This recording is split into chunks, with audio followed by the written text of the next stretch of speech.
When I first decided to do a YouTube video, it took me weeks to record the first one. I'll never forget it. I was sitting on the sofa before I was going to come into the office and record. I was almost in tears. I was so in my head about it. And part of it was I felt like I had to be a different person, a different personality. And just like shifting my office around and getting the adjustable desk so I can stand up, like even that, I feel more relaxed and that I can be myself. I got this headset so I could talk to you because I talk with my hands, as you've probably noticed. Being myself helps me relax, and I think helps my videos flow better and just again go back to that authentic personality that this is who I am. And if you don't like it, great. If you do, great. Come back and keep watching.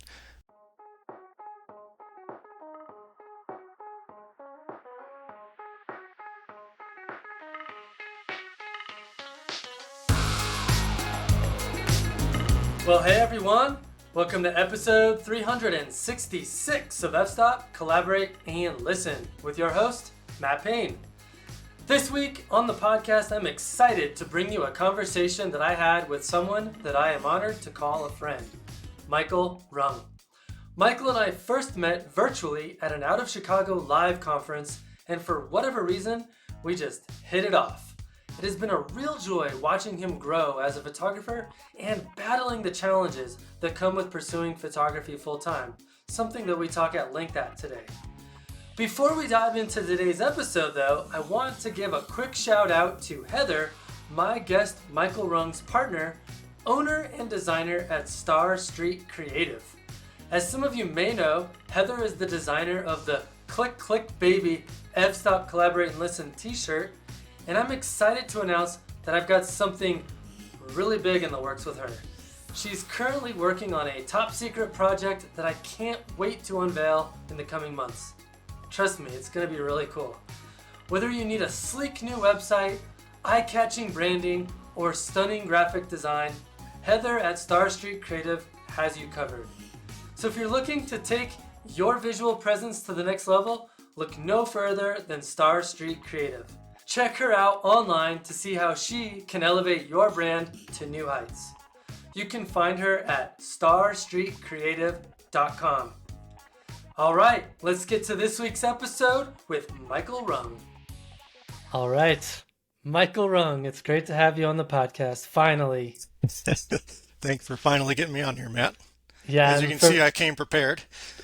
I was going to say, for people that are just listening, they don't get to fully appreciate the t-shirt that you're wearing. Maybe you could just describe that real quick. It's you, baby. I can't remember, this was what, you made this for a Patreon thing? Thank you to your members, your supporters, but my wonderful partner Heather designed a Matt Payne F-Stop Collaborate shirt, so I got big old stylized Matt Payne on it saying click click baby. And of course, it's a picture of me with Vanilla Ice's hair. Yep. Which is pretty clever. You never looked better, Matt. That's probably true. I don't think I've ever had hair that looks that good. I've never seen you with hair, so. Yeah, it's been a long time. All right, Michael. Well, for people who don't know about you and your photography, why don't you go ahead and tell us a little bit about yourself? Sure. So I'm Michael Rung, obviously. I'm based out of North Texas in Fort Worth. I've been here, this April will be 12 years since I moved from St. Louis, which is where I spent most of the rest of my life, or in about the St. Louis area. I am an aspiring, or attempting to be an aspiring full-time photographer right now for the last couple of years, which I know we've got some plans to talk about that a little bit. I've been quote-unquote into photography for almost 10 years from like a serious standpoint. Prior to that, I was one of those window phone nerds that was all about the Nokia Lumia lines with their fancy cameras, and that's kind of what got me into photography. Both moving from Texas, but also getting that phone. I was taking the Windows phone out to the local park and exploring the new homeland and playing around with the camera and thinking I was so cool, taking shots of my car and grass and trees and stuff, and of course it's all awful. But it was a business trip over to Ireland back in 2015. I was there for 2 weeks, and therefore I had a free weekend to myself. And I was right on the coast, on the east coast, not too far from Dublin. And one day I just spent the entire day walking from the town I was staying in to the next one up along the coastline and then walking back. And then the next day I did a bus tour to Northern Ireland up to Giant's Causeway and some other areas. And again, all I had with me was the Windows Phone. I don't even know if I had a point and shoot at the time. And getting back home, it was the first time I'd really looked at nature photos or landscape photos I'd taken and thinking like, wow, these are actually pretty good. And like I threw them into Lightroom, had no idea what I was doing, and did a whole bunch of garish editing and everything. But that was what spurred me to go out and buy my first DSLR. I got a Canon T5i. Again, still had no idea what I was doing for like 18 to 24 months and couldn't figure out aperture and ISO and all that stuff. And then it clicked and kind of just, and again, I know we'll talk about it, but I kind of went from the plan, and having all these expectations to a more reactive style. And that's when I really feel like my work improved. I became a happier photographer. And the rest, as they say, is kind of history. As I mentioned, I've been making a go of it, trying to make a go of it full time for the last couple of years. And we can talk plenty about this as we get further into this little interview here. I love it. I forgot to mention before I get in trouble, I have a partner, Heather. As I mentioned, she helped design the shirt, or did design the shirt from scratch. We don't have any kids, but we do have 6 furry kids, which is a lot. So our house is 6. perpetually covered in fur, and we've got a Roomba that lasts for like 2 years before they croak. So, but yeah, 6, 2 dogs and 4 kitty cats. We're a blended family, so. Wow. I have 4 cats also. So I didn't know you had that many. I just thought yeah, you had a couple. 4. So you're not too Yeah, far it's off. not too far. Yeah, a little less chaotic than you probably, but There's always some kind of chaos going on. well, when we first met, you were working for GameStop and you were Hmm. spending all of your vacation time traveling the country, trying to do photography workshops, going to out of Chicago conferences, things like that.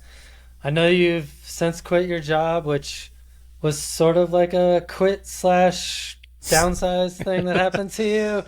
And I know you're, like you said, you're trying your hardest to do photography full time. How's it been going? I mean, just full disclosure, it's been a challenge, but there's a lot of mitigating factors in that. As far as the background, yeah, when we first met virtually, I was in a role that I really loved and enjoyed. That's what sent me overseas for some projects we were initiating or implementing. And then in 2019, there was a huge corporate restructuring, and that position had actually been eliminated. Uh, Fortunately, at the time, they offered me a completely different position, completely different department, and something I really had no background in. But I decided that was better than no job at all. So I accepted that offer, and it ended up just not being anywhere near what it was described to me. And then for anybody that's familiar with GameStop, of course, there's been a lot of turmoil, for lack of a better way to put it, with the stock and new leadership coming in, and kind of within the span of like 6 months, the company culture just really did a complete 180, especially in the corporate side.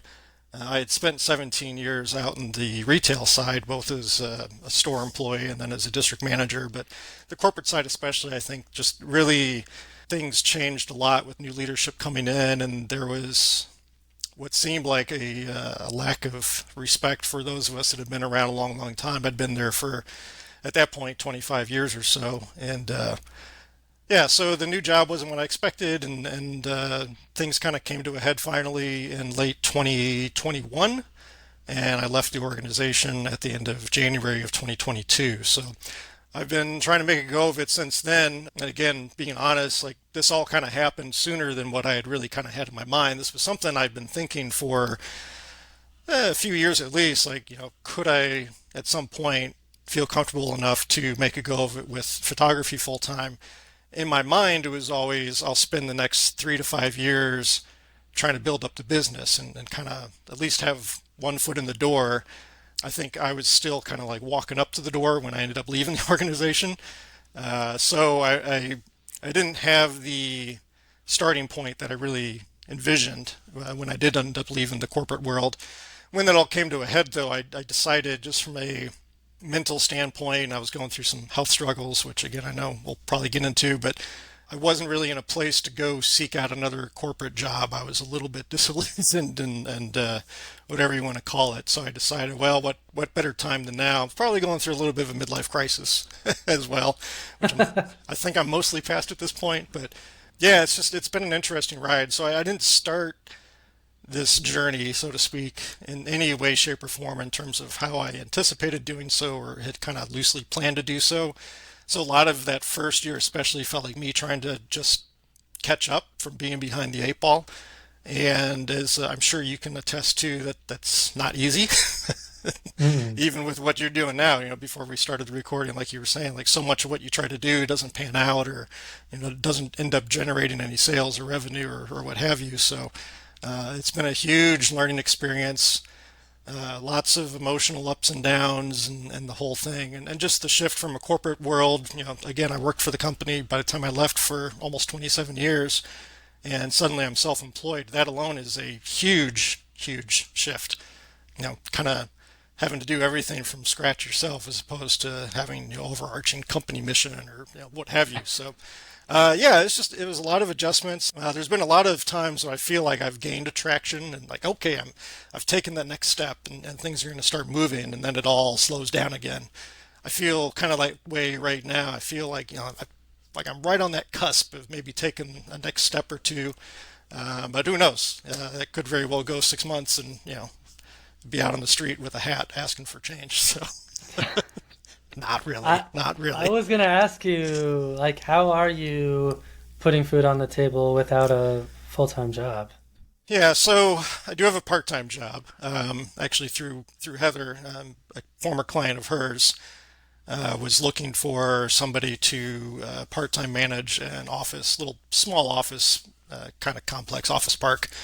They were losing their community manager that they had, and it wasn't anything like I was chomping at the bit to do. But I figured, well, when your income is like this, and those peaks especially aren't very high when you start out, and it's up and down, part-time job can help flatten out those rough patches a little bit. And it's not anything I can live off of or anything like that, but it supplements the savings I've been relying on. And then I do have income coming in through the photography, just not anywhere near what I would like and hope to see. But going back to the GameStop thing, like for years it had been obvious that there were some very rough waters ahead for the company. They were in an environment where you're selling physical goods that are basically all being sold online now or digitally downloaded, and there's only so much that could be done to counter that. And part of the new leadership coming in was, oh, we're going to be the next Amazon or this and that, and same day delivery and blah blah blah. But that's a hard curve to make. So I'd been setting money aside for quite a while, both again thinking like long term. Yes, I think I would like to make a go of it with photography and knowing I would need a safety net, and ended up being shorter term. But again, fortunately, at least I was already in the process of kind of building that safety net for myself. So relied heavily on that, still relying on that to an extent. So yeah, again, like if anybody wants an unvarnished look at what it's like to try to start out, like it's not the easiest. Maybe I just I've made missteps or mistakes, or it'll never happen for me or whatever. I'm realistic enough to realize that, but it's certainly not something that I could have just jumped into without having that extra cash set aside that I had for whether I ended up leaving the company or the company laid me off. Corporate workforce I think is like 40% of what it used to be, or the company went belly up. So fortunately, all of those things kind of aligned to quote unquote force my hand into making sure I had some extra savings set aside. And now I'm watching it all go up in smoke. Well, you could always try out OnlyFans, I guess, but I'm not sure that's gonna work out either. I, I'm told I have a nice butt, but that's all for Heather to talk about. All right, well, I feel like we can take this a lot of different directions based on what you just said, but I want to kind of drill a little bit deeper into the whole corporate thing. Like you said, you spent over 20 years in the corporate environment. How did that corporate upbringing help you or perhaps hinder you in terms of how you've pursued full-time photography? So I would say in my mind, I envisioned it helping me more than what it probably has. some very obvious things, and a lot of this isn't even necessarily when I was in the corporate office, but more when I was on the retail side.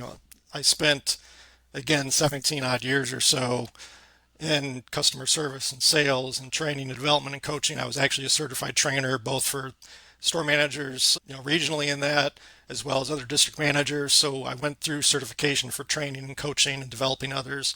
And I think that especially is where, with my YouTube channel, hopefully, you can see the outcomes of that past experience in terms of my teaching style and how I'm able to break things down into very easy, understandable steps, methodologies, what have you.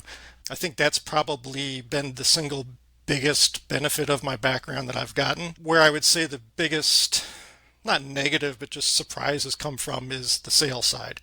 And again, I think part of it was just a overly optimistic expectation of like what I could do with print sales, but also coming from a world where I wasn't having to go out and convince somebody to buy a video game when I worked in a store or when I was a district manager and had multiple store teams under me. You had people walking through the door actively, hey, I want this or I want that. And okay, here you go. And maybe the most you had to do is add something on, or you had that occasional customer that didn't know what they want. And, you just had to know the product and sell it to them. Selling art is really, really different, it turns out. Um, Yes, it so, is. I mean, I think interpersonal skills and relationship skills and things like that aren't directly sales related necessarily, but I do still have that understanding of that background. But there's very little face-to-face interaction in this. I'm trying to sell. I'm not doing art fairs or anything like that, so I'm trying to sell solely online. So how do I build that personal connection with somebody that I'm used to relying upon from a sales standpoint? So I think that's probably been the biggest surprise is how that hasn't translated as well as I thought it would. On the flip side, like I said, relationship management, I worked with a ton of different personalities, especially as a district manager. I was managing a bunch of people anywhere from their late teens into their 40s and all around different parts of states and the Midwest and that, and really having to understand those personalities and how to work with each individual one on a one-to-one basis and everything. But with customers as well, you don't treat every single customer as the same type of person because they're not. And again, that's where I think that difficulty in building those personal relationships kind of hurts. Time management, I think, is a skill that I came into this that has helped me, but it's also, ironically enough, I think I looked a lot of it, and this goes into that transition from a more structured working for a company piece to working for yourself. A lot of times I came into it, especially early on, of like, well, I'm not working in a corporate environment, so I'm just going to go with the flow and do what I want, and kind of keep it loosey goosey, and realize that, oh wow, you know what, to-do lists are actually helpful. And I've got post-it notes lining the closet door in my office here of kind of the big projects I want to work on and where they're at in terms of progress, if they've been started or in progress or finished or whatever. So I'm learning to lean into a little bit more of that experience too, instead of just kind of spinning around each morning and going, oh, I'm going to work on that. Because I did, like, especially the first probably year, really. I think you and I even talked about this after you left your job. Like, you wake up in the morning and you find yourself going, well, what am I going to do today? Like, I need to do something, but what is it? So that's where I'm getting back into a bit more personal organization and planning and goal setting and to-do list and all that good stuff to keep myself on track a little bit more, because there's just so much that goes into it. It's very easy to get focused on, hey, I need to do these three things, and that's my focus, but you forget about bookkeeping and email you got to answer to, and it's just, there's so many different things. You're wearing so many different hats, which again I think my retail background helped a lot with, because like when I was a store manager, I was loss prevention, I was human resources, I was managing some of the accounting to an extent in terms of store numbers and things, and cash management, all that stuff. So you wear a lot of different hats. So I'm used to that, but it's just something I think I probably didn't realize really what it's like to to work for yourself and be the one person responsible for it all. So it's definitely been an adjustment. What would you say is holding you back from finding ultimate success? I mean, I think about, you mentioned print sales, and not to toot my own horn, but I feel like I have print sales fairly dialed in, and there's no way I could rely on that income to feed my family. So I think that's, like I've said it before, but I think it's, you have to have like 100 tentacles. But what's holding you back? What do you think's? Um, I think a big part of it is just my audience size, quite frankly, and not to get on to the whole let's bash social media, but that environment is very, very different from what it was 10 years ago or Oh even yeah. 5 years ago. So, whereas in the past it may have been easy for me to get 10, 15, 20,000 followers. I don't know, but probably easier than it is today where, you're scratching and clawing for just, one new follower and there's a 50-50 chance it's a scammer or a bot or, somebody trying to sell or buy NFTs to scam you.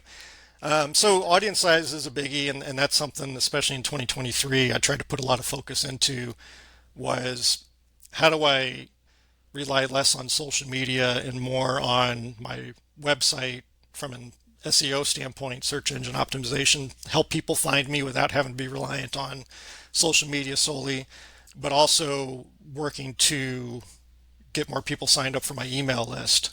Because again, you're bypassing all the algorithms and everything, and even email is not 100%.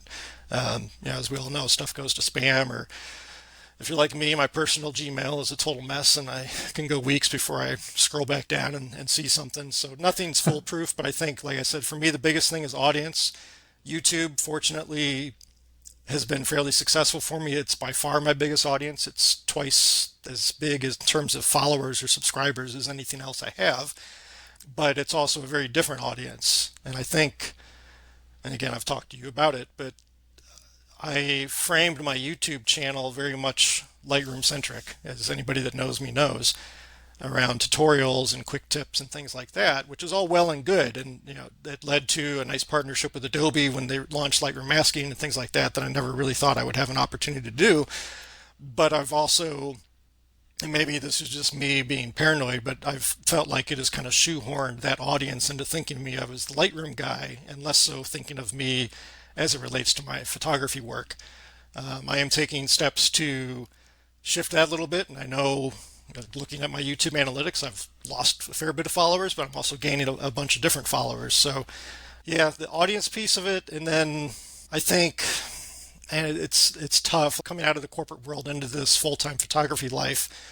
I was behind the eight ball because I wasn't prepared the way I should have been or would have liked to have been. So I would have liked if I could go back in time and obviously knew then what was coming, having a business plan laid out in terms of okay, these are the pillars I want to focus on, and how am I going to drive these and that. And frankly, I probably have plenty of opportunity to improve that still today, but I've at least got a better idea of building multiple revenue streams. Because like you said, you can't rely on just one or two, and like we saw with the pandemic with photographers that were entirely or very largely reliant upon in-field workshops. You never know when one of those things is just going to go poof and go away, either short term or long term as technology changes or what have you. So it's it's a little bit of throwing spaghetti at a wall. And again, I probably still need to be a little bit more structured about it. But at the same time, I think at this point, I've got a fairly good idea of where I want to be. It's just how do I get there? And I still think that the audience is the biggest piece.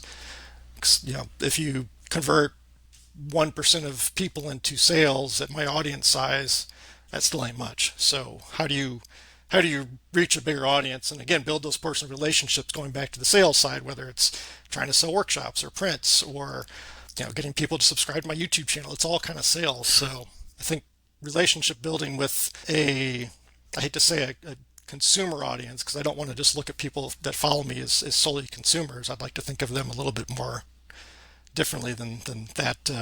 I don't know even what to term it, but anyways, like how do I build that relationship with them so that they know more about me and who I am and my values, and both from a photography standpoint and just life and that too. It is interesting though if you think about like if you're trying to grow an audience and you're previously known as the Lightroom dude, but you want to grow an audience that's more into your vlog or more into buying prints, those are potentially very likely very different audiences. And Yeah. so it's almost like you have to start from scratch and reimagine how to reach those people in a different way. And if I knew the answer to that, I would probably just bottle it and sell it, but I think it's different Right. for everybody, right? Well, You and it's know? interesting too, since I've been putting out, I know we haven't really touched on like specifics of YouTube a whole lot, but of late I've been focusing on doing some in-field videos, which less than a year ago I put out a video saying I wasn't going to do that, ironically, and here I am, like 6 videos into it. That's Like I funny. said, I've definitely lost subscribers, but I know or I suspect that the subscribers I'm gaining are a different audience from just solely the Lightroom stuff. And I'm going to still do the Lightroom stuff. Like I'm going to kind of do what I want to do, and that's the thing where I've probably held myself back from YouTube. And this is one of the things I talked in the video last April about. I'm not going to do in video. I'm not going to do weekly.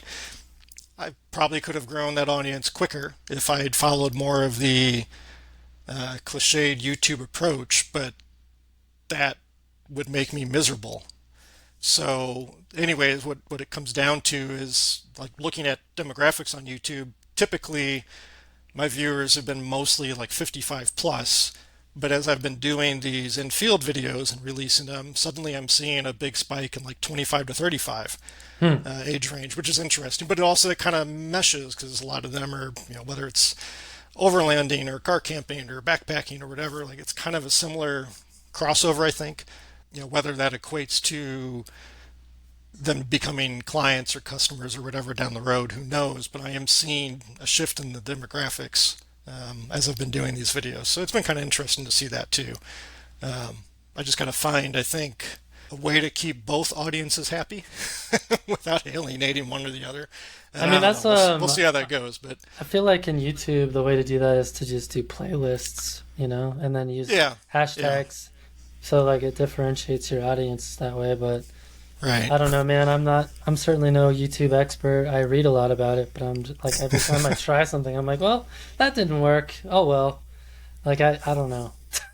Yeah, but even there, I mean, it's so hard with YouTube because what didn't work, quote unquote, when you released it, or even the first 6 months of the Oh first right. year it was out, it could suddenly blow up. And again, not to keep referring to conversations you and I have had, but we were just talking about that yesterday with like I did the Forerunner walkthrough of my camping setup for the Forerunner, and all of a sudden the last 2 weeks, like it's just gone through the roof for some reason.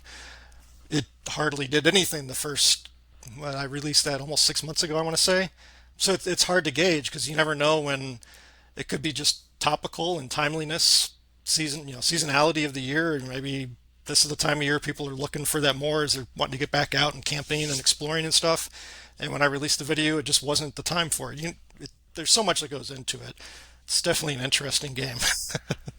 Well, speaking of the game, one thing that I didn't really have in my notes here, but I think it's relevant to the conversation we're having is talking a little bit about authenticity in YouTube and Hmm. content creation. And you just said I could, play the game, but I would be miserable. And that's one thing that I've seen a lot of people gravitate towards is like clickbait titles and Hmm. flashy thumbnails that are, not even what the video is about. Maybe you would talk a little bit about your thoughts on that particular subject. Yeah, I've definitely leaned away from the clickbaitiness or misdirection or what have you. I feel like it may not benefit me the most short term, but long term, I think I'm building a better foundation for my audience to have trust in me and realize that I am authentic and not just out to get views and stir controversy with hot takes or whatever crazy BS is going on out there. And it's interesting. Actually, I just watched, ironically, a YouTube video yesterday, but it was somebody saying like we're starting to see a shift in the YouTube quote unquote style and what viewers are looking for. Like this whole quick cut and in your face editing and sound effects and special effects and kind of that Peter McKinnon style or whatever you want to call it, Mr. Beast.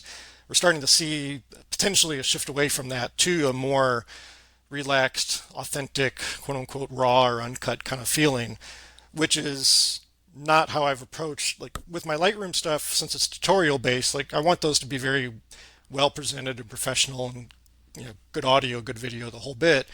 Whereas with the in-field stuff, like so far, I'm just recording it with my iPhone and I'm not scripted. I'm just talking off the cuff and sharing my experiences and talking through my day or the shot I'm setting up or whatever, but I'm not doing all this B-roll and, you know, added drama or coming up with some crazy scripted idea that I can make it look really intense or crazy or whatever.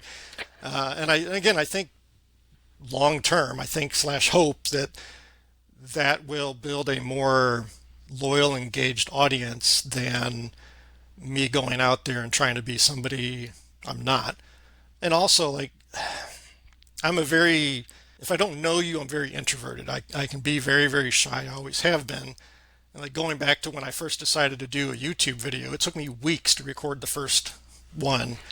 And like I'll never forget it. I was sitting on the sofa before I was going to come into the office and record. And like I was almost in tears. I was so like I was so in my head about it. And part of it was I felt like I had to be kind of a different person, a different personality. And just like shifting my office around and getting the adjustable desk so I can stand up, like even that, I feel more relaxed and that I can be myself. I got this headset so I could talk to you because I talk with my hands, as you've probably noticed. Being myself helps me relax, and I think helps my videos flow better and just again go back to that authentic personality that this is who I am. And if you don't like it, great. If you do, great, come back and keep watching. But if I try to fake it, man, that's when I'm just like so stiff and awkward. If I'm too scripted out on a tutorial even these days, I can't get through it. I like I know the subject matter. I just gotta talk and go with the flow and let it happen. I'm the same way. I just have to just talk and hope it comes out right. Yeah. Well, you and know. as an example, like I tried to record some infield stuff several years ago, and I had notes written down, and okay, I'm going to cover this and this and this, and it was the most stilted, awkward. Like it was painful to watch. Like a couple of them I edited, I was like, "There's just no way." Like self-consciousness aside, like this is bad. Like I look like a robot trying to be funny or whatever. And again, it was not authentic. It wasn't natural in any way, shape, or form. But with these videos I've done locally in the fall, and then this video series I'm putting out right now from my fall trip to Utah, like it's just all off the cuff. And you know, maybe it's a little rough, but that's the whole point. Like that's what it was. So Well, I happen to know from watching your YouTube videos that your approach, similar to your approach to making YouTube videos, your approach to making photographs has shifted quite a bit yep. since you started taking images. What has changed in your approach to photography and why? Yeah, so I've been looking forward to this question. Like I said, 2017 is kind of when I hit my stride, and I felt like I mostly knew what I was doing with the camera and how to use the different functions and everything. And that was the first year I did any kind of astrophotography. I think it was in March of 2017. There was the Dallas Photography Club set up a get together at a place in Central Texas called Fort Griffin, which is a dark sky spot. That's the first time I'd seen the Milky Way. Certainly the first time I'd ever photographed it and like seeing it on the back of the camera. Like I think just about everybody experiences just like mind blowing. So I'd already by that point, I think even before I bought my camera, I think I was aware of Michael Shane Bloom and Sean Parker, both from their time lapse work, but also their astro work. And once I saw that Milky Way on the back of my screen, I was like, "That's it. I want to be the next Shane Bloom or whatever." And I went down the rabbit hole, not as much in the astro stuff as I thought I was going to, but just in general, I went down the rabbit hole of planning, planning, planning. I got to have all the apps. I got to have photo pills. I got to have a sunset predictor and obsess over these things. And again, the video you alluded to, like, talked about this, but I just made myself so miserable because I would only go out and shoot if I thought the conditions would be fantastic. If I went out and they weren't, I would basically get mad and angry and frustrated and just shut down and not even take my camera out and go home. Conversely, if I was out with Heather or her and her family or what have you, and there was a sunset kicking off and it was just fantastic, I would get mad then because I wasn't out shooting it. So as much as I still love a great astrophotography shot and sunset and sunrise shot, like I don't pursue those anymore. Honestly, astrophotography is kind of like I can take it or leave it at this point in terms of me doing it. It just feels like it's been done and there's little left to surprise you with. But by the end of 2017, I'd realized I really need to change something because I was just burning myself out on photography. I wasn't enjoying it. It was becoming the antithesis of everything that I had hoped to get out of it, which for me is, again, I think like a lot of people, mindfulness and peace and calm and the joy of being out in nature, which is really hard to do when you're pissed off because you didn't get a banger sunset or whatever. So I actually set a goal for myself to not shoot a sunset, not shoot a sunrise for, I think I set it for an entire year. And I might have the years off here. It might have been 2016, 2017. But regardless, like going back in my files, I think in that next year, I only have 5 photos that even have the sky in them, which is a complete 180 from, before all my photos were reliant upon having a great sky. It wasn't about a great composition. It was about having a killer sky and just something in the foreground or, in the landscape to ground it or whatever. So, I did that 180. I also started focusing a little bit more on slowing down, but not really until 2019.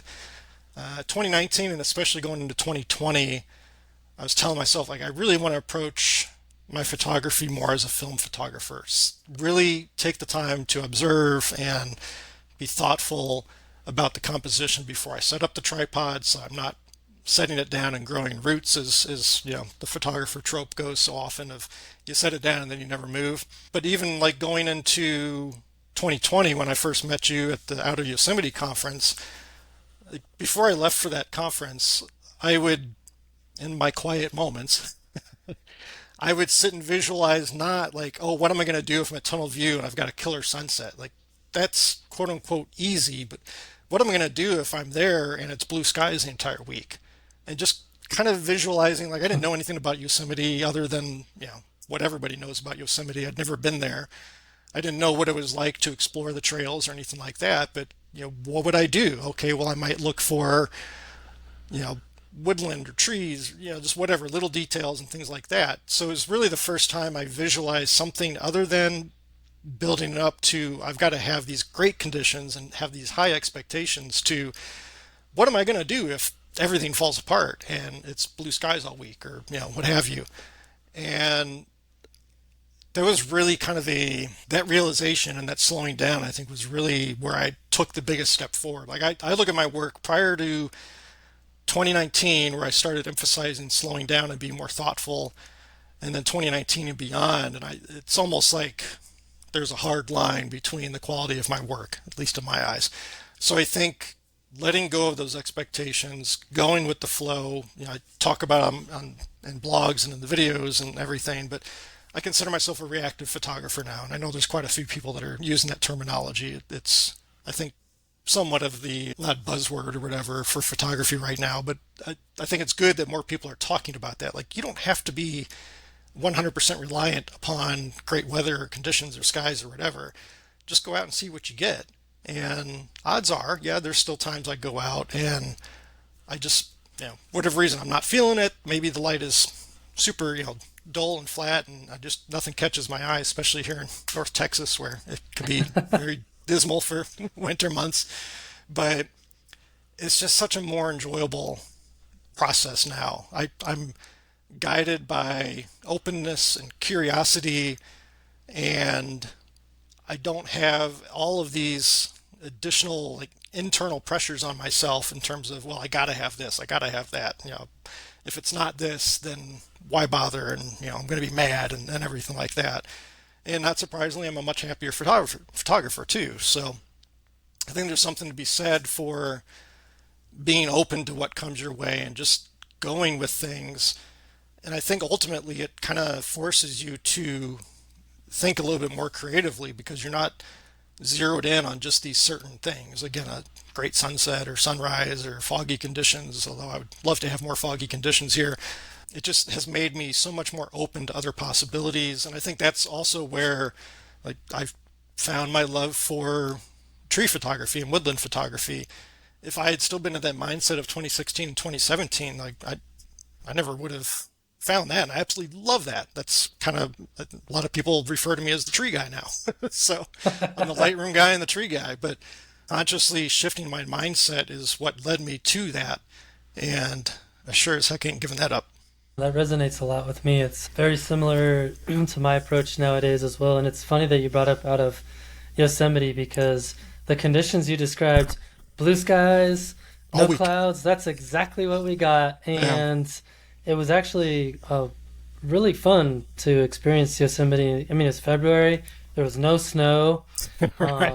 Like Nothing you, you would typically want in Yosemite. I We know got you're none of thinking it. Yosemite in winter. Oh, we're gonna have snow, and it's Right. gonna be like, oh, there's zero clouds. And man, it was really fun to teach that because we got to show people at that conference that there's more to landscape photography than depending on excellent conditions and actually opening yourself up to receiving what nature has to give you is going to allow you to make better and more personally expressive images that are unique to you, that are interesting and different than what you typically would see on Instagram or whatever. So I really liked that experience personally. Yeah. No, I think it was, I can't say it was eye-opening per se, but it was definitely the first time I'd been to a big destination like that where I just never, well, other than I arrived earlier and I had that amazing sunset at Tunnel View. So I'm being a little bit of a hypocrite, but, but like typically when I had gone on workshops or whatever, like I usually had pretty good conditions or whatever. Or it was back far enough to where I just didn't really know what I was doing. And I didn't come away with a whole lot of stuff anyways. Yosemite was one of my bucket list locations. And of course, I would have loved to have been there with snowy conditions or, the wonderful fog in the valley or whatever, but it was still great.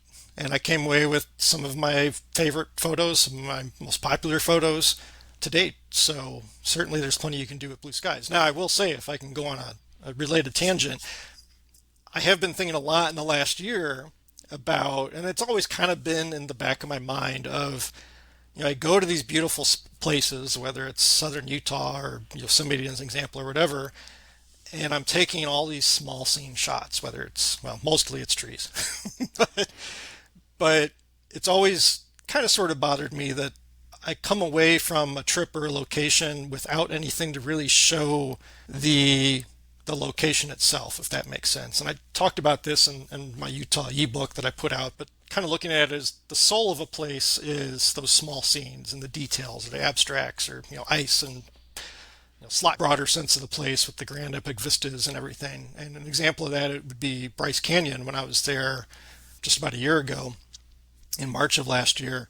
I intentionally went into that trip, wanted to use my wide angle focal lengths more and wanting to show the broader, grander vista because part of, not even part of, a large part of what got me into photography and sharing my photography was for the sake of my mom and my family and my friends that presumably they have no idea what Bryce Canyon looks like or Grand Teton National Park or whatever example you want to use. And if all I come back with is a bunch of photos of trees at 300 millimeters, they may get a sense of the soul, but that tree could have been taken just about anywhere. So how do I still show the grandeur of places that are absolutely amazing to experience? And maybe the photography that comes out of that isn't quite as creative or whatever, but it still has personal meaning to me. And looking at it as how do I do that more creative type photography, but also get the photography out there that somebody like my mom or a friend that doesn't get to travel or whatever like gives them the appreciation of the beautiful world that we live in, the variety of places and everything. Because there's a lot of my photos, whether it's here in Texas or even Yosemite or Utah or what have you, where you look at it, and unless I tell you, you would never be able to guess where it was taken. So I have been thinking about that a lot the last year, especially. And going into that Utah trip last March was the first time in quote unquote modern day Mike's photography where I've had that consciously on my mind in terms of how do I show both sides of a place, both the grand and the more soulful side of it. So I think there's a balance there. There is. And it's funny too because you think about the non-photography public, the photos that they gravitate towards liking are the ones of just blue sky, Hmm. not fiery red, everything's on fire, they actually like, just a pretty calm blue sky photograph. So but it's not what we like to photograph. But I think it is Hmm. important to show off some of those types of images, because I think it does help. Like you say, you're telling the soul of a place, but you also want to tell the skeleton and the bones of the place as well. Right. Yeah. Yeah. Yeah. I mean, and honestly, like a place like Bryce Canyon, one of its most beautiful aspects is how it looks with the blue sky, because you've got the Right. rich warm tones of the landscape. And you know, something I've been feeling personally, and I've talked to a few people about it, is like a fantastic sunrise or sunset at Bryce Canyon is wonderful, no question. But if you've got a fantastic landscape laid out before you or in front of you, and it's really the subject that you want to show, a crazy sky detracts from that. So from the photographer standpoint, your first inclination may be, yeah, okay, it's not epic, it's not special or what have you. But I look at it as there's still an opportunity to try to find a creative composition of a broader scene, a grander vista. And if it's a blue sky, it's a blue sky. But if it's the right location, that can act as a complement to the landscape as opposed to fighting for attention with the landscape. Because God knows there's tons of amazing sunset and sunrise photos I've looked at where, other than maybe recognizing that the landscape is there, like there's really the first thought is, wow, look at that sky. Right. And then maybe with some further reflection, you appreciate the landscape itself, but not always. Sometimes the sky kind of overpowers it. So, again, I don't want to say like if there's an epic sunrise in front of me, I'm not going to shoot it. But I think there's an opportunity to recognize the value of those varying conditions. I agree. All right, well, we got like 20 more topics, so let's move I on from told you I this can one. talk, man. All right, so going back to YouTube for just a minute, what plans do you have to expand your presence there? I know you've got some ideas on how to collaborate with some other people. Yeah, so I mean, obviously the first thing is what I've already talked about with doing some of these infield videos and branching out in terms of sharing more around my experiences, which goes to showing me as an authentic person, but also just the authenticity behind my work. Like, hey, if you see one of my photos, I haven't photoshopped in a sky or a tree or whatever, because guess what? Here's the video of my experiences making the photos, but from a kind of a different angle. And this is an example of something that I've been going back to the business discussion. Like I've had this idea for over a year now, and I still haven't haven't implemented it. But I've got an idea. I've got a very small series on my channel called Making the Image, which is me sharing one of my images, whether it's one of my personal favorites or popular ones or whatever, and breaking it down in terms of here's why I composed it the way I did, or why I cropped it the way I did in post, how I processed it, but from not from a step-by-step to-do standpoint, but more from a creative why standpoint, as a less the how and more the creative why. So here's why I dodged here. Here's why I burned here. Here's why I shifted the hue a little bit, or drew down the saturation, or what have you, to help people understand that understand and think about the why that goes into their own work, as opposed to just worrying so much about the technical stuff, because we can all get too focused in, especially when we're starting out, on the technical, and forget about hey, there's a lot of creativity that goes into post processing and framing the composition in the field and everything.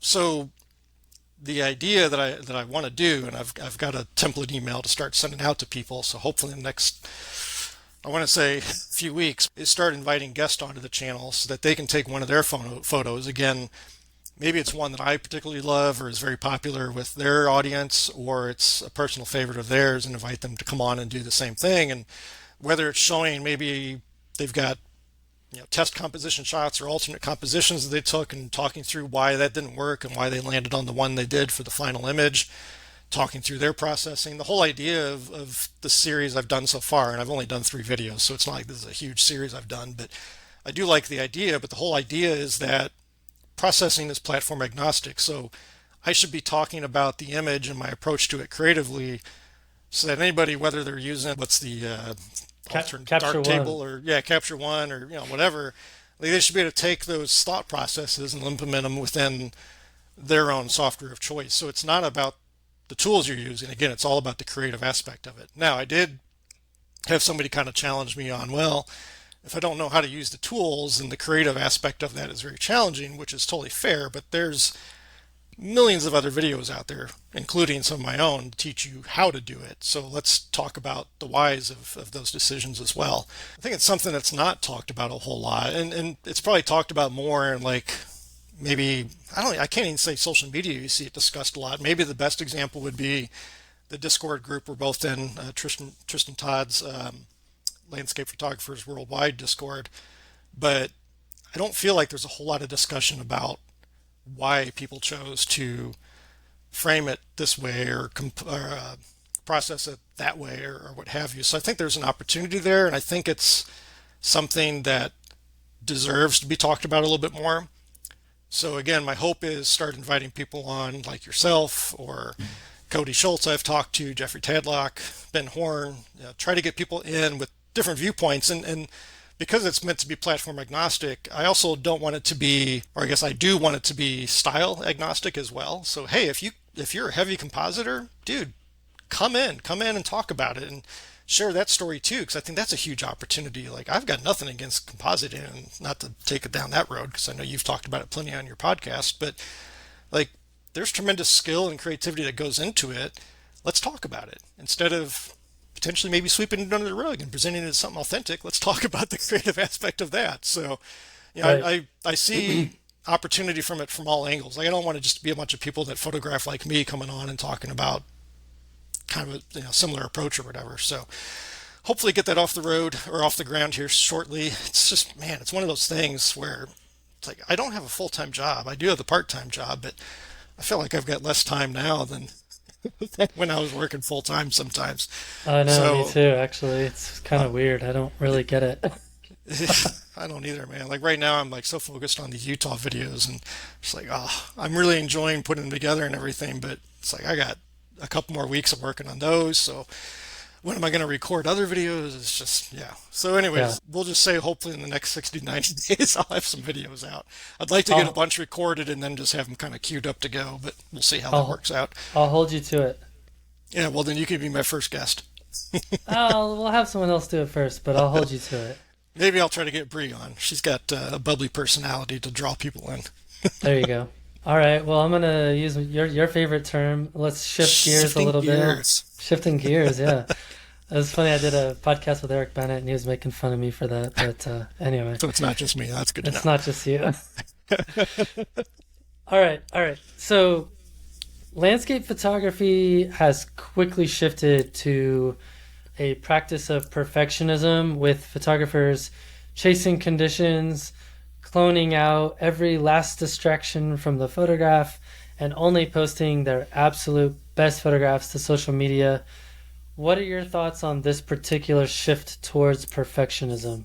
I think it is something I've been guilty of, whether it be my photography or the pressure I had and the anxiety I had around my YouTube channel early on. Of, of course, I want to present myself professionally and as a topical authority, or what have you, but I was pushing it too much towards that perfectionism side. And even, again, an example from my past with photography, we've all done it where you get back, you process a photo, and you throw it on social media, and then you wake up the next morning and you go, oh my God, like, what was I drunk? Like, that is awful. Or, there's this huge glaring mistake in the editing, or, whatever it might be, and you pull it down. And so I went like 2019, and even probably, actually definitely 2020 even, where like I went the complete opposite end of the spectrum, and it's like, okay, I'm not going to release any photo for at least a few weeks. And then I ended up being like a year, 18 months before I was releasing some stuff. And I was like, I'm running out of things to post. Maybe I should actually, let go of my babies a little bit, let them go out into the world. So again, like so many things, like there's always that fine line, and a happy middle ground you got to find. But I do think, especially nature photography, like nature ain't perfect. And yeah, there are things, especially on the edges of frames, like if there's a little twig poking in or a tuft of grass that's much brighter, I might burn it down, or clone it out just so it's not pulling the eye out of the frame. But you can go way too crazy with it for sure. And to the point where you're presenting this like idealized version of nature that doesn't really exist. Yeah, it's almost like sanitized.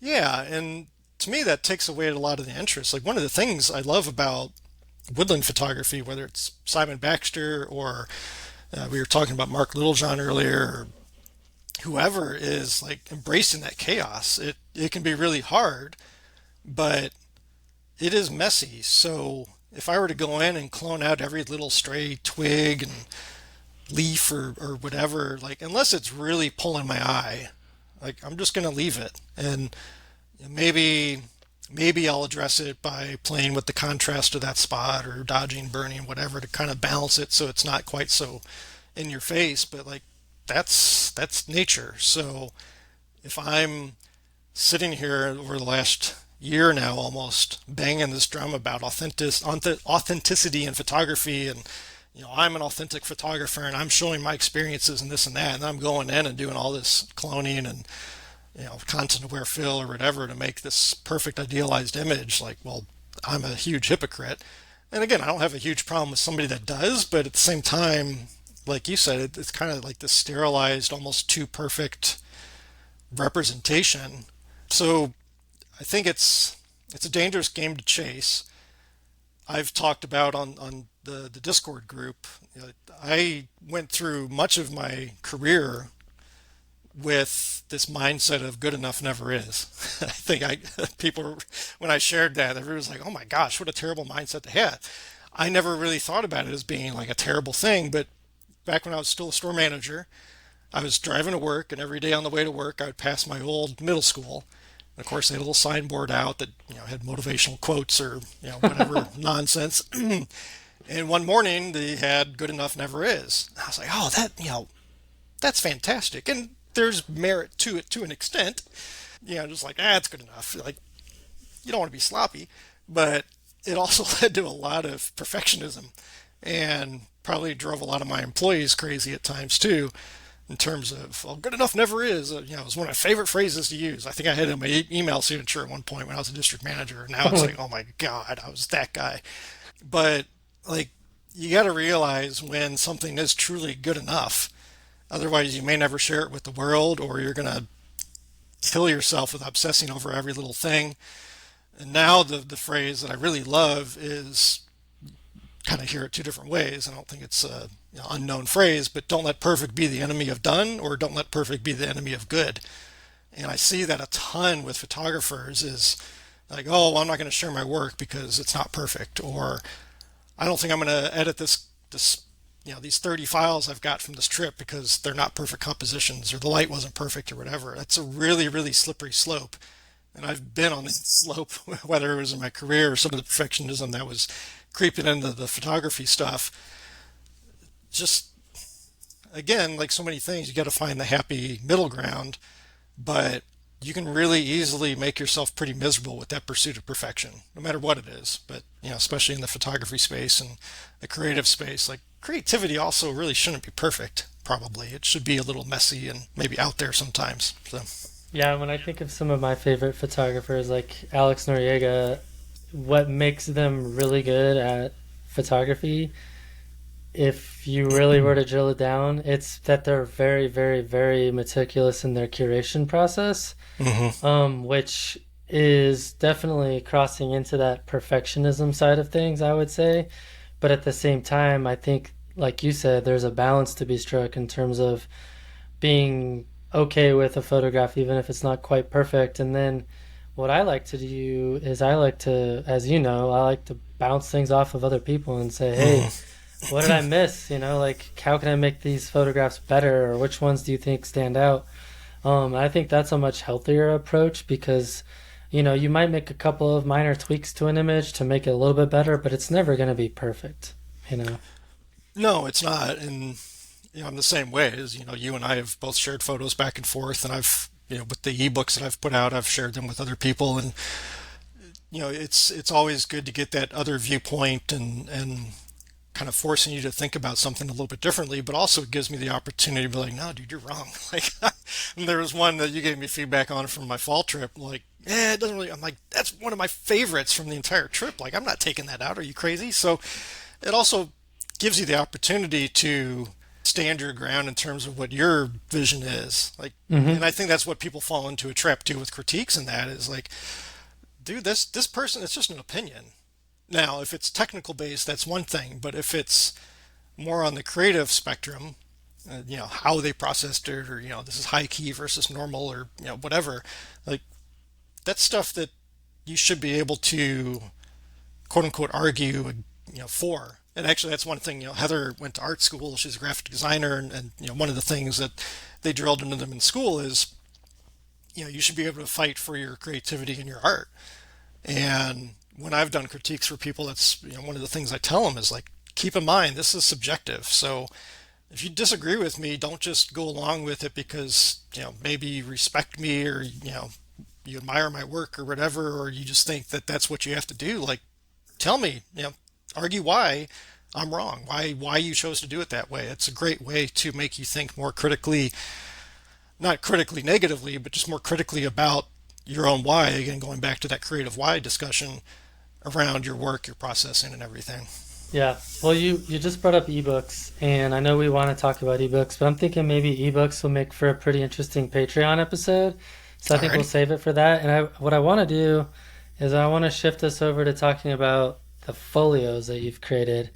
And just in the nick of time, last night I Yep. got your two really cool folios, and I was hoping you could tell us a little bit about what they are. I mean, I think you're kind of following in the model of Ben Horn a little bit in terms of what folios are. It's like a small collection of images, probably taken in the same year, perhaps. Eh, Um, so for you, what are folios, and what do you hope to accomplish with them? And while yeah. you talk, So maybe I'll kind of show off some of what you sent over. sure. That'd be fantastic. I'd appreciate that. So yes, obviously Ben Horn has been somebody who I've admired in terms of his approach with the folios and the box sets that he did before the folios. But full disclosure, I've never bought a Ben Horn folio. Ironically enough, I do have one of his prints, so I don't feel too bad about it. But there's your beautiful certificate of authenticity, the most beautiful sheet in the folio. My first hands-on experience with a folio was actually at Out of Yosemite with Charlotte Hamilton Gibb. I don't know if you had a chance to see that, but she had her new folio there, and it was on this just fantastic heavyweight textured art paper similar to what I'm using in mine. And it was just, I mean, her photography is beautiful anyways, but seeing it in that printed format in a curated selection, and hers was really a box set, it wasn't a folio, but it was just, you hear all the time that the print is the true form of the photography, or of the photo. It was just stunningly beautiful from the presentation to the paper to her processing, the whole bit, the compositions. Like it almost brought me to tears, and I'm not one to get like teary eyed over my work or somebody else's work or whatever. And so that kind of planted the seed, and obviously I was already aware of Ben at the time as well. Charlotte's box set that I saw in person and got to touch and feel was certainly a huge inspiration early on in terms of kind of getting me thinking about it. But I like Ben's approach in terms of his consistency with it, and also one of the things that I think anybody trying to sell prints, or many people trying to sell prints, one of the things we struggle with is pricing things at a price point that makes sense, accounting for time and effort and money investment and materials and everything, where very quickly that price of a print can balloon up uh, out of the reach of many people. I saw the folios as a way to provide a curated selection of what I felt was some of my best work, and it's kind of annual. I mean, I've released them annually, but they're not necessarily from just the prior year. I'm digging into my archives as well too, but it's a way to have that nice cohesive curated presentation, but also at a lower price point to let somebody that wants to have some prints of mine get in at a more affordable price. Now, from that standpoint, like from a business standpoint, folios don't make a whole lot of sense. Selling them at 125, at first glance, like my margin is decent on them, but I just implemented free shipping for U.S. addresses now, which I wasn't doing before. So there's $10 to $20 cut out of it, depending on where it's going and shipping rates and everything. But then when I factor in the time, like to produce, I had the one folio I sent you. I already had that produced because I kind of used that to show people in person and everything.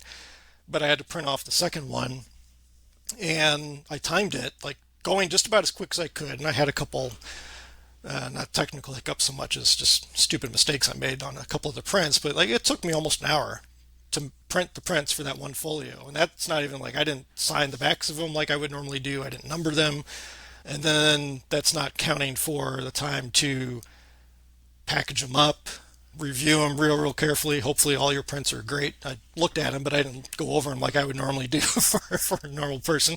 Not that you're abnormal, but a little bit. Thanks for that. Hey, I'm always here for making a compliment for you, buddy.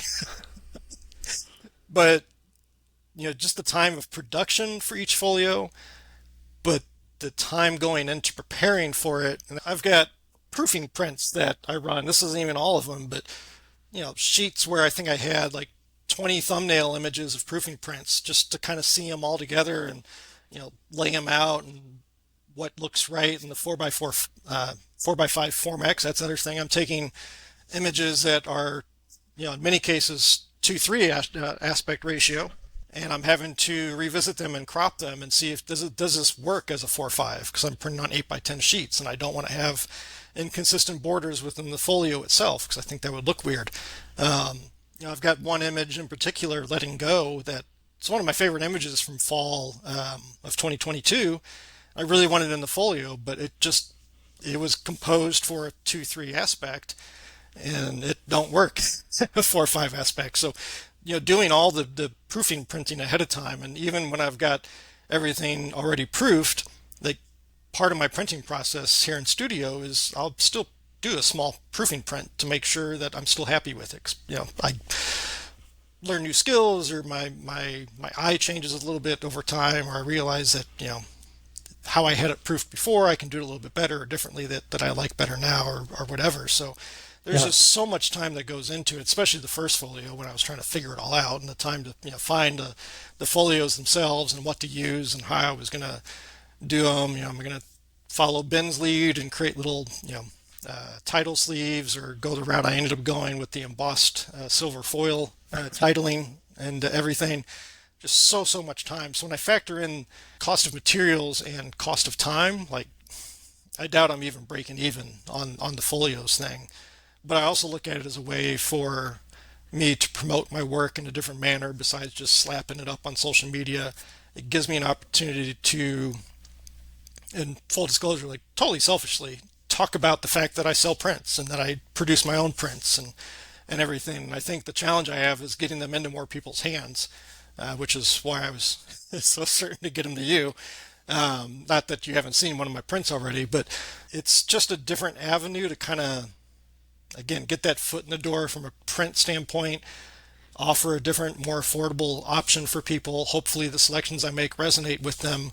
I also love producing them. Like the first one I ever printed, and I got it all packaged up in the folio, like it was just like this moment of such a great euphoric feeling, because like I'm looking at it, I was like, this looks really freaking good. And then the reality sets in. I'm actually trying to sell them. Yeah, so I mean, I will say they're really nice. I mean, Thank I you. was immediately impressed. The thickness of the paper. What you're using, Red River?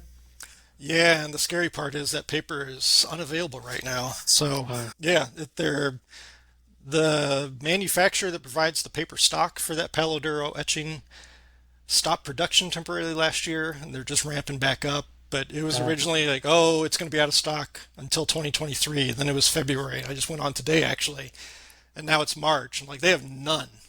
And I'm looking at maybe a box and a half of 8x10 sheets, so enough to produce maybe 6 to 7 folios right now. So that's a little terrifying. If this does get resolved soon, I may have to find an alternative paper that I like just as much, because I love that paper. As you said, it's got a really nice heavy feel to it, and that mhm. subtle texture that isn't distracting from the image. And I absolutely love it. And of course, it's the one paper that they're having problems stocking. So yeah, I that will was a long-winded answer to your question. Yes, it's Red River.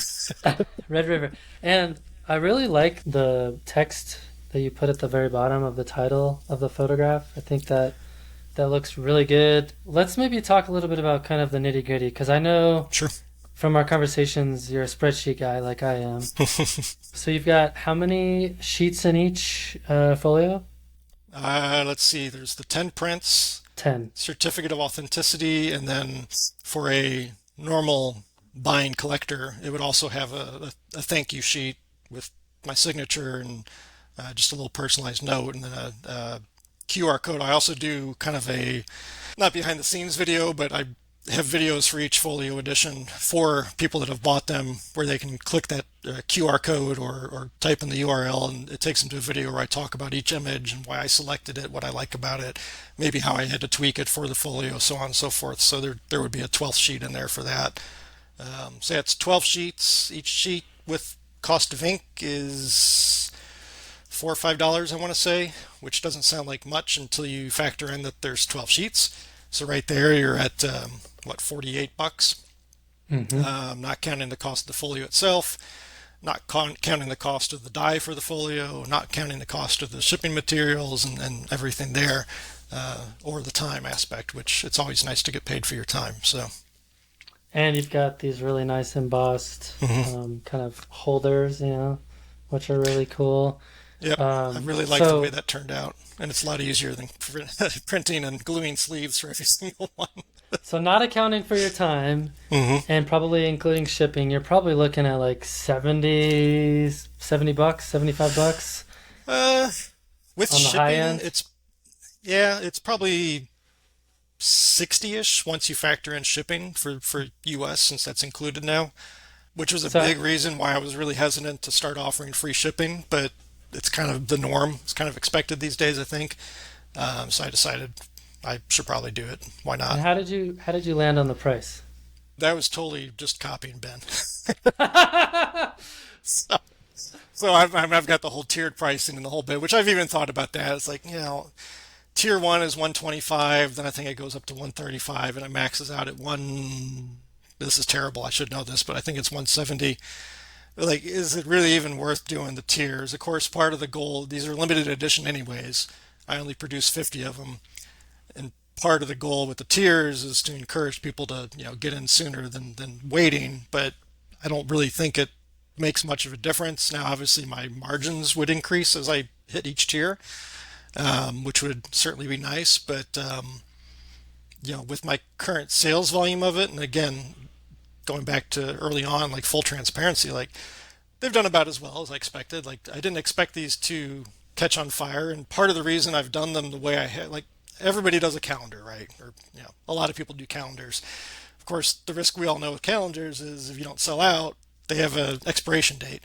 So Hmm. I produce 50 of these things. If it takes me 5 years to sell through volume one, I'll be a little sad, but they're still viable products. They're still viable offerings. It's not like, oh well, I just gotta throw the folios out and write off that cost that I invested up front. So, but yeah, sales have been a slow grind, but I figured they would. I am thinking maybe for the next one.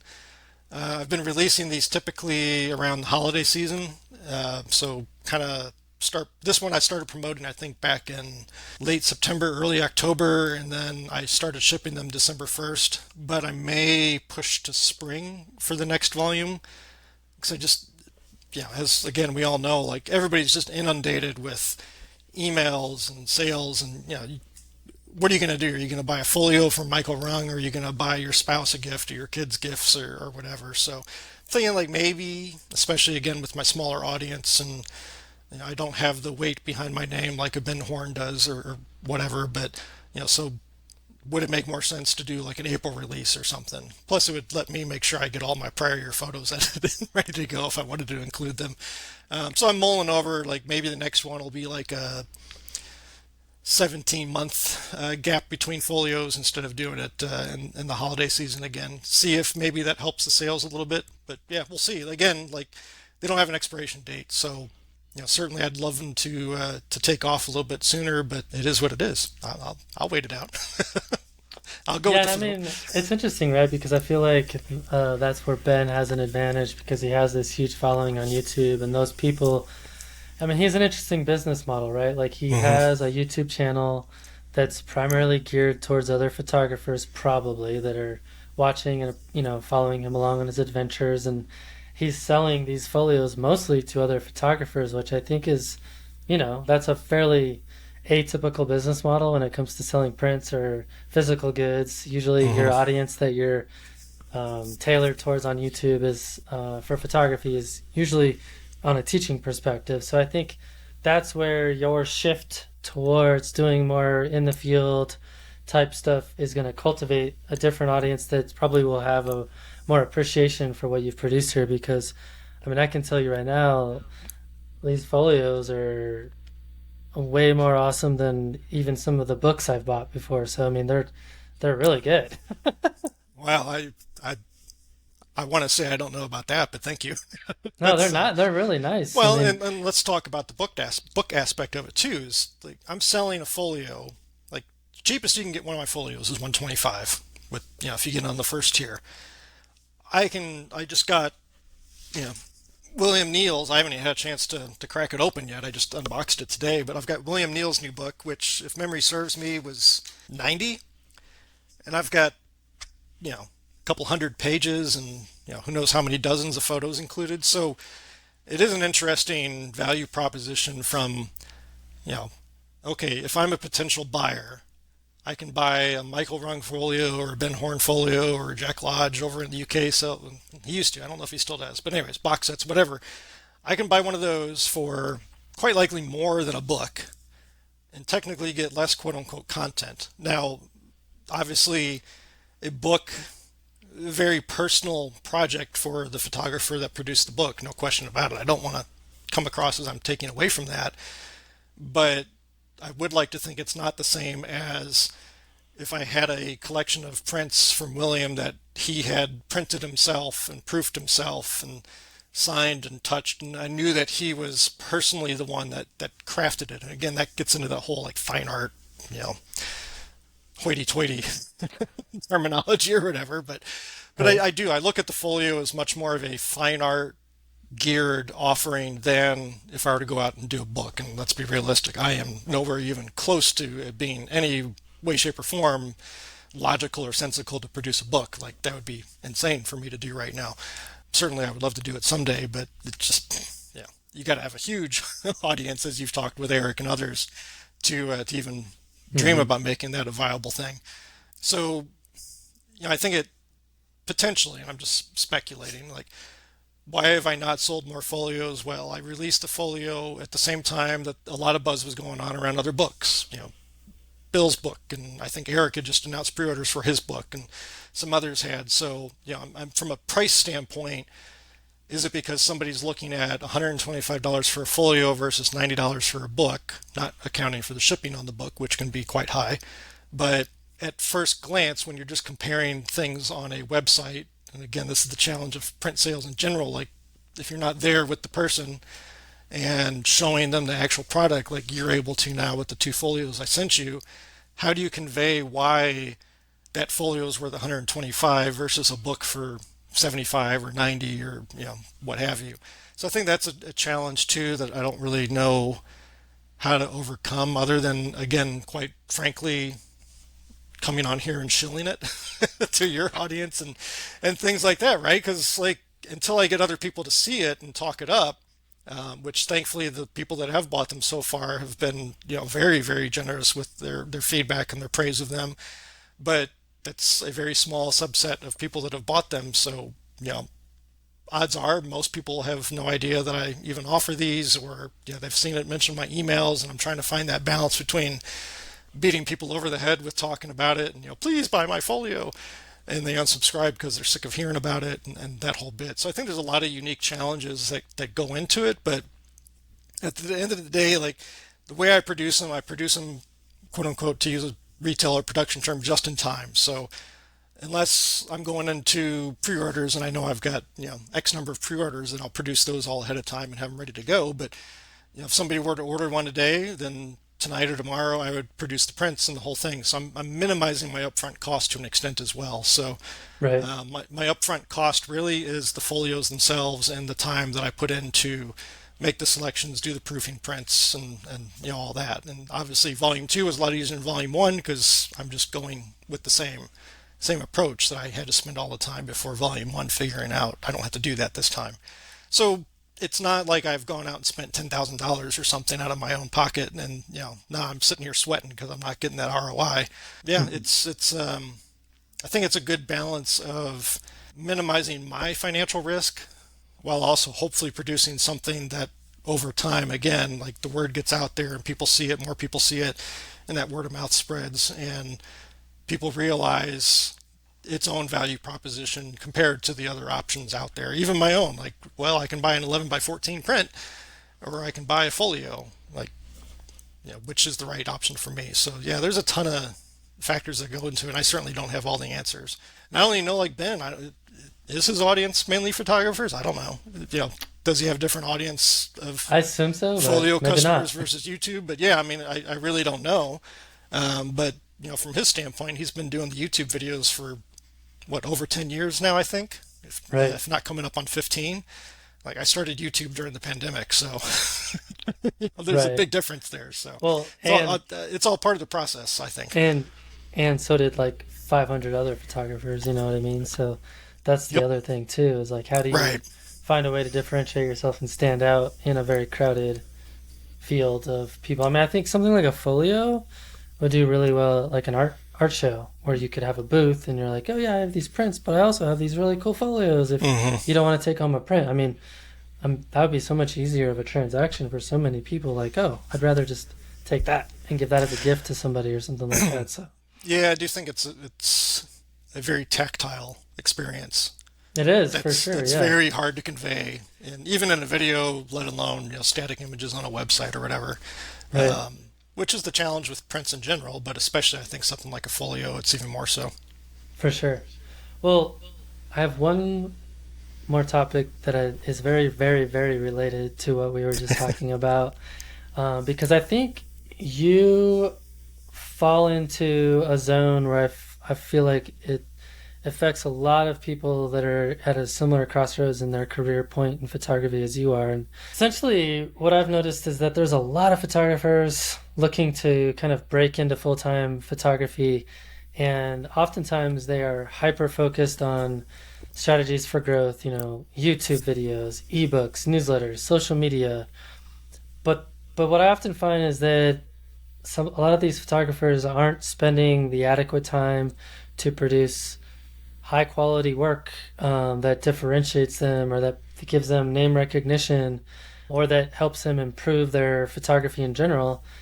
I'm curious for you, how do you find a balance between those two very different activities that are both needed to make it in photography today? Yeah, that's a loaded question in many ways. I look at it.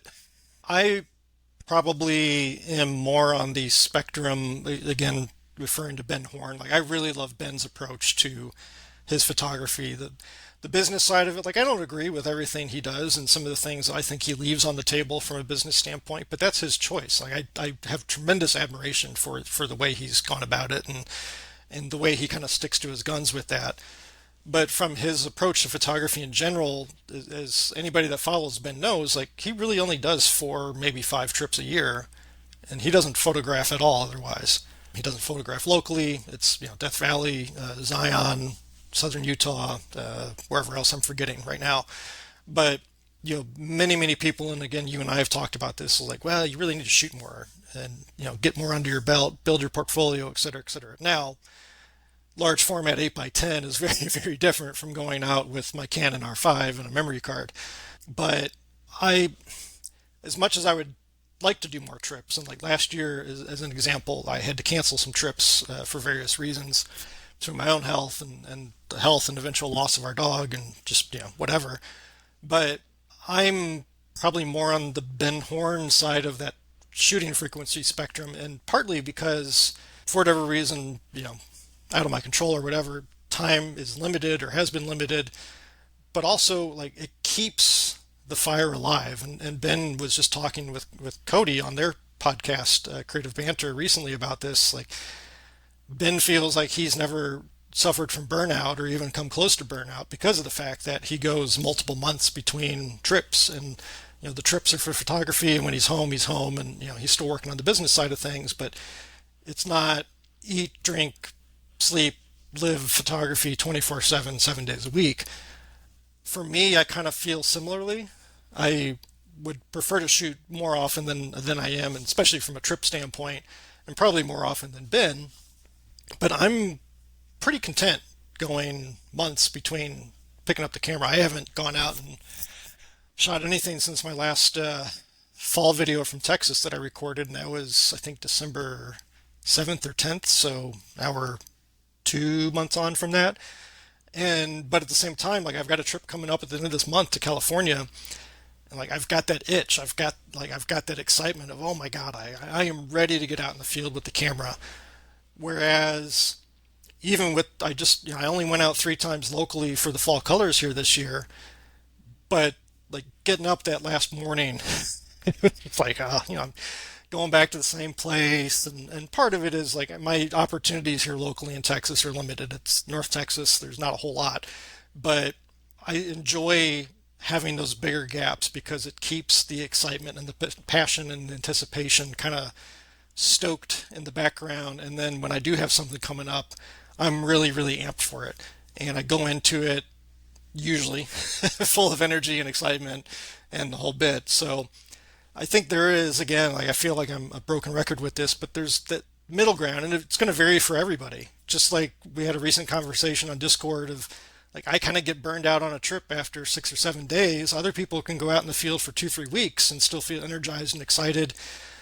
You have to find what works for you. And I think from my standpoint, if I went out for 2 weeks, I'd probably have to adapt my approach a little bit. And one of the things I don't do is like build in a whole lot of leisurely time when I'm in the field. If I were doing a longer trip, I'd probably have to break it up a little bit and take some days to just lounge about or do touristy things or whatever. Because like when I'm out with the camera and in the field, like I'm constantly on. If I'm driving somewhere, I'm probably like any photographer, but you're scanning for compositions along the road, and I'll pull over, do U-turns, and go grab the shots. So I don't give myself a lot of downtime. That's what works for me, though. I feel pretty productive at a high quality in a relatively truncated window. Somebody else might be a little bit more leisurely about it, but they can go those 3 weeks and never lose their excitement for it. As far as like building a portfolio, I think that's tough too because it slides into the whole pressures of social media versus what do you really need to do to expand your skills, and are you doing it for the right reasons? I know where you're getting at is like by shooting more and traveling more, or whatever, like you're going to be practicing the craft more, and through that, just by natural methods, you're going to be improving. But if you're doing it because you just want hot new content to post on social media and everything, then that's probably not going to have the same outcome for you long term in terms of progression. I don't know if that's really answering your question or the concerns, but No, it is. I mean, I feel like one of the things I often see missing for people who are wanting to make that transition is a lack of intention. I feel like if your intention is to like, let's just say, for example, that you want to become really well known for tree photography, and so like all of your trips then ideally should involve you going to a place where you're going to get some interesting tree photos, right? yeah. Whereas I think where you're talking about the other end of that is where people just go willy-nilly all over the place, and they're just collecting images and they're slapping them on social media, which is fine if that's what you want to do. But I think if you want to make a business out of this, then it requires a little bit more focus. And I think it is a very difficult balance. And I think if it works for you to have those long gaps in between, I think that's cool. But I also sometimes wonder if that hinders you a little bit in terms of name recognition, or having just a larger body of work that Sure. helps propel you in your photography career. That's kind of what I was getting at. Yeah, and I certainly look at my body of work, and sometimes it feels very daunting when you look at somebody that's been doing it for 10 years at a high level. Like I've been doing it 10 years, but certainly not at a high level when I first started out. And it's like, man, I don't have the variety and the depth and the breadth and the whole thing. Part of that is just it's going to come naturally with time.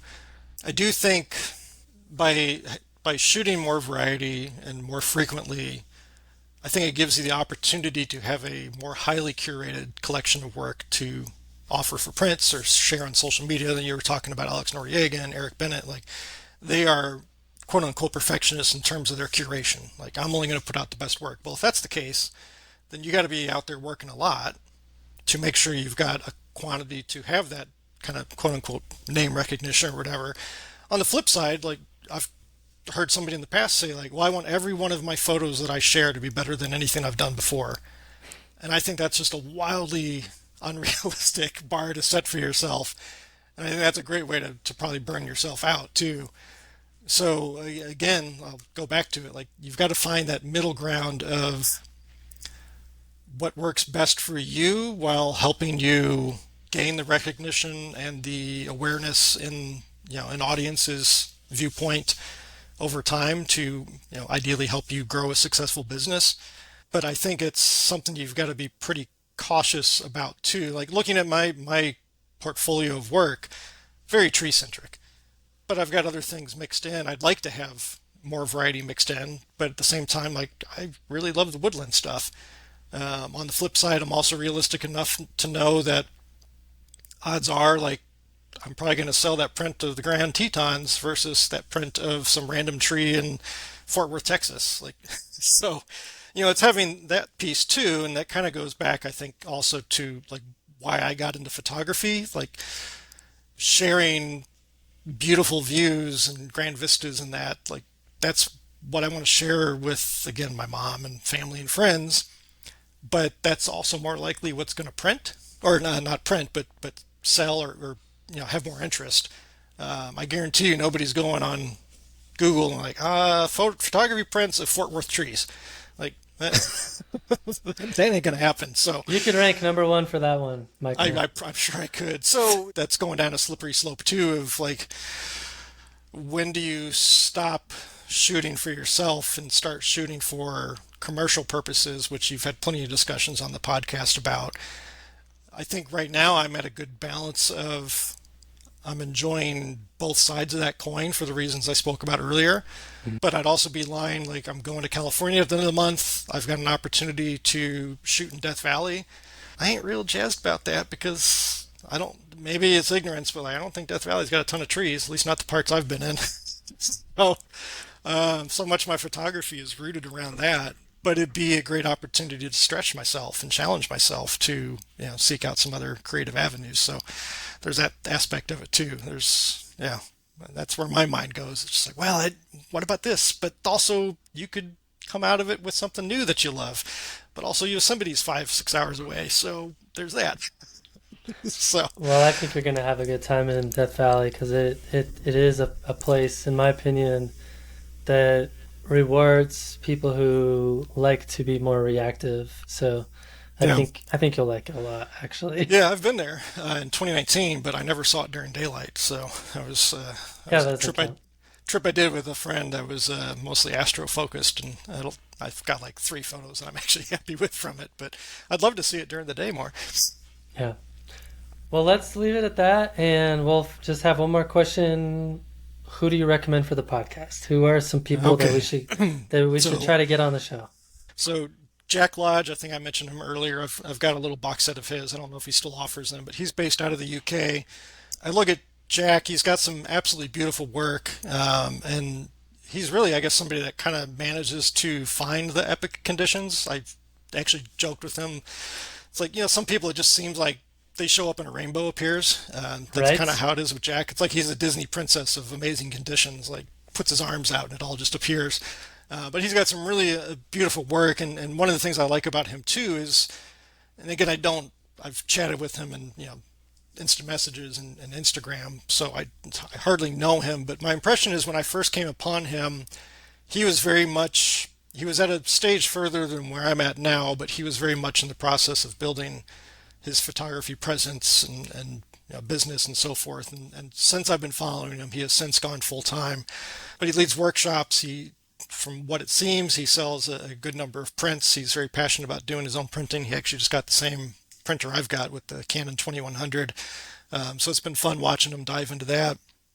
But really, really like his work. The little bit I have interacted with him, he seems like a good guy. But also from like what I want to do, it feels like he's doing it. So I have a great admiration and maybe a little bit of jealousy in terms of that. But I think he'd be really interesting to come on to talk about kind of his journey as well. We've got another Jack that I had listed, Jack Crone. He's based out of Tacoma, Washington. I feel like he's got a background that I am forgetting about right now that's not necessarily photography related, but I may be thinking about something else. But he's got a relatively small following, at least on Instagram. But he just really has some brilliant work, mostly around small scenes and abstracts, but really, really like his work. I've chatted with him quite a bit, and he's been a very gracious supporter of mine just through positive comments and some contributions and things like that. But really, really love his work, and it's something, I shoot a lot of small scenes, but it's like small woodland scenes and stuff like that. His type of work, as with like a Sarah Marino, like I don't seem to have that eye for that kind of stuff, and I really admire somebody that can so consistently put together a collection of work in that frame that is so good. Shanda Aiken, we had talked about her. Like, I know she was on Bree's podcast, Wild Women Photography, which was a great interview, but I feel like I don't know a whole lot about Shanda. I know you wrote the foreword for her Beauty of Durango book. She doesn't have a huge amount of photos shared on her Instagram. I don't know if she keeps it curated or what have you, but she's got some really, really beautiful work. Obviously, she went through the process of producing a book and releasing it, so I think that'd be an opportunity to talk to somebody that maybe doesn't have as big as a following as what you would typically see from like a William Neal putting out a book or something like that. But partly, and really the rest of these people to an extent, like I just want to know more about them. Like, I'm aware of them, I admire their work. The little bit I've picked up, I admire the person, but let's just find out a little bit more. So Shanda's So definitely these one of them. recommendations are purely selfish for you then? Of course, of course. Natalie Oberg, so she's based out of Cyprus right now. She's a large format black and white photographer. Really, she's got some beautiful dramatic work, but also she's got some very ethereal high key work. Bold yet subtle is kind of the phrase I wrote down with her work.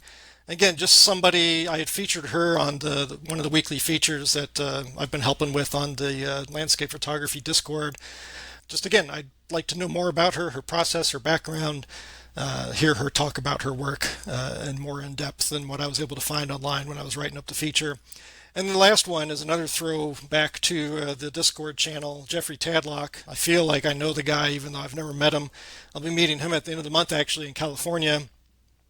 Does a lot of work in Ohio at Hocking Hills. He's very active on the Discord channel. He does a lot of video. He's got a ton of stuff over on his YouTube channel. So again, I feel like he and I are kind of in similar stages right now. I think he's still working full time, if I remember correctly. But he's hustling, man. He's traveling and going out and creating the videos, and he does a lot more of the in-field stuff and some gear stuff and everything like that. But again, at least to me, selfishly, right, it'd be an interesting viewpoint for other people too, of somebody that's in a similar position in terms of starting out their journey and where they want to go and how they envision themselves getting there, so on and so forth. So I think Jeffrey would be a good guy to have on too. Plus, he's got good work, so why not? Yeah, and I like all the interactions I've had with him on Discord have been very positive. Yeah, he so. seems like a great guy. Maybe I'll meet him in California and he's a total jerk, but No, I don't think so. I don't think so. That's for his benefit. I'm sure he'll listen to this. All right, Michael. Well, this has been fun, and thanks again for sending over these folios. Yeah, glad you like them. Where can people learn more about you and your photography? So, of course, social media, but given our conversation about that, michaelrungphotography.com. I've got my blog on there. You can find your way to my YouTube channel from there. All my print offerings, the folios are all on there. I've got free downloads, whether it's the ebooks that we're going to talk about for the bonus episode or what have you. So that would be your best starting point, and then kind of go from there. But certainly give me a subscribe on YouTube if you're into that. Follow me on Instagram, and if I'm not following you already, I'll follow you back. I'm always looking to meet new people and build relationships in this lonely world of full-time photography working by myself. So. All right. Well, thanks again, man. Yep. Thanks, man.